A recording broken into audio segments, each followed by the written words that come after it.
Next was the elimination races, which decides who's going to the final, who's going to the last chance qualifier, and who is out.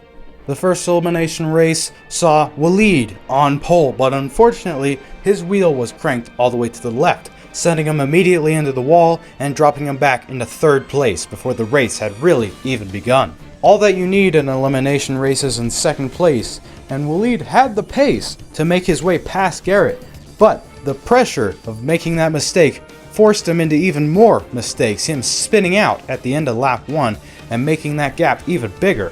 What was once a hill now seemed to be a daunting mountain, but Waleed did have the pace to catch back up to Garrett again. And after a few laps of him being behind and some close battles, Waleed would sneak his way by Garrett and get back into second place. But it would all come crumbling down on the very final corner, where a lapper got in the way of Waleed, sent him into a massive spin. But Waleed still had P2 if he could just very quickly get back onto the racing line, but here comes Garrett, knocking him around once more.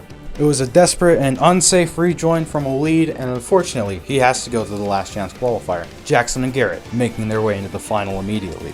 The two brothers, Dylan and Cooper, blocked out the front row for the second elimination race. Cooper immediately walked away with the lead, so it would be either Dylan, Jake, or Mitch that took second place. Dylan did have some pretty good form over the other two drivers, but they did start to struggle with consistency eventually. Dylan lost control going over the crest, but kept it straight for the most part, losing a little bit of time to his brother, but coming out of the tunnel he built up a huge tank slapper, hit the wall, and went spitting like a top.